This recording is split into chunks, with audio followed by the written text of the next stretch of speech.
Keir Starmer is expected to resign today and be replaced with an almost identical Zionist clone. Look at this nice picture of Andy Burnham on a bus. That's what the people of Greater Manchester are supposed to remember. How Andy Burnham regulated the buses. Not nationalise them, mind you. Just regulate. Private operators still operate the buses.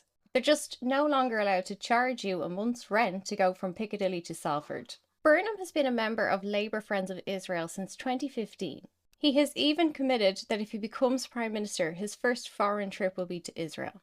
He has described the boycott, divestment and sanctions movement as an act of unjustified spitefulness and called the Balfour Declaration British values in action.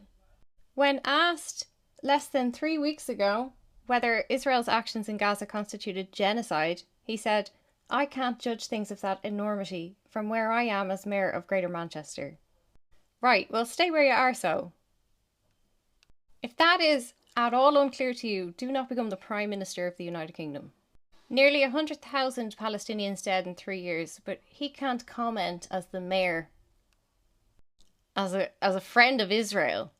Labour Friends of Israel is described by Power Base as one of the most prestigious groupings in the party and a stepping stone into ministerial ranks. Labour Friends of Israel's generous donors include David Sainsbury, Michael Levy, Trevor Chin, and Emmanuel Kay. These are all old guard industrialists. The very old boy culture that wrote the Balfour Declaration in the first place. Yes, Sainsbury's of Sainsbury's, please start boycotting Sainsbury's and join your local co-op. This organisation's website says it does not receive any money from the Israeli government or embassy, and that's correct. It doesn't need to. Political alignment is built into the career structure. The question is not whether one individual Labour leader is personally sympathetic to Israel. The question that people need to ask is, what function does Israel serve for the British state? Jennifer Gerber was Andy Burnham's special advisor across 3 departments: HM Treasury, Department of Health and DCMS. First, she was the principal advisor to Burnham in all 3 of his roles. Then she became the director of Labour Friends of Israel and held that position for a decade. Now she is the senior political advisor at a public relations firm called WA Communications. This firm says that it is strategic communications consultancy that assists organisations and governments in navigating complex environments where government policy and media interests intersect, including sectors like energy, healthcare, transportation and defence. WA Communications utilises the expertise of a former permanent secretary from the Department for Transport to assist companies in shaping stakeholder expectations and navigating policy environments.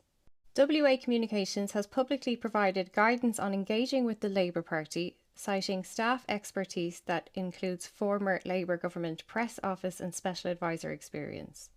WA Communications is a registered consultant lobbyist as per the Office of the Registers of Consultant Lobbyists. And here you see the revolving door in action. 3 roles with Burnham, into Friends of Israel, and then lands a senior policy consultant role with a firm that should not exist. It's so corrupt. This is structural corruption. A firm like this, I hate to break it to you if you're on the book at WA Communications, but your function in society is toxic. Labour Friends of Israel denies vehemently that it is a members' organisation, but 7 Labour government ministers, including Rachel Reeves, who did last year's budget, and David Lammy, spotted most recently at a weapons fair hosted by BlackRock, they've all listed themselves as members of this organisation that is not a member organisation. Declassified UK did an investigation into Labour Friends of Israel back in January this year. They used the Wayback Machine to pull historical versions of the Labour Friends of Israel website, and they proved that it did at one point have a members area and a membership form with an annual fee that was payable to Bank Hapoalim, an Israeli bank subsequently named by the UN as linked to illegal West Bank settlements. So to be even more explicit about what's happening here, Labour Friends of Israel are not friends of Jewish people or friends of everyday working class Israelis. What Labour are friends of is illegal land seizure and Israeli colonization, which is pretty on brand. Also, please, for the love of God, go to this website now and send them lots of money. Protect this thing at all costs. This is not just protecting, as it says here, our heritage that might otherwise get lost. This is a literal frontline battleground. It is protecting everything that the Trump administration is currently trying to burn. Anyway, back to Burnham. Burn him. No, I'm joking. Andy Burnham spent 9 years as the Mayor of Greater Manchester. Before that, he was a Labour MP for 15 years. He is a twice failed Labour leadership candidate. This is a career Labour politician who has been waiting for the right moment to get back into Westminster. On the 13th of May, Josh Simons announced that he would be resigning from his seat in Makerfield.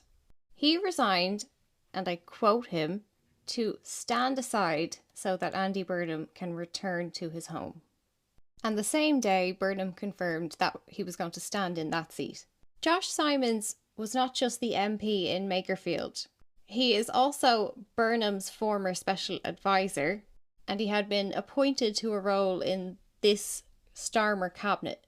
In March this year, he had to resign from that role after it emerged that Labour Together, the think tank he chaired, paid an American lobby firm to compile intelligence dossiers on journalists. This constituency is not incidental either.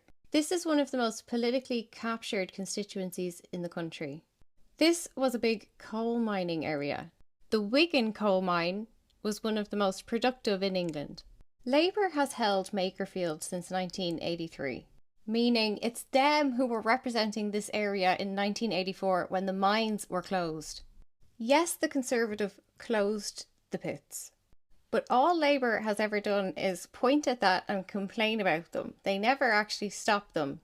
No Labour leader ever stood on a picket line up here.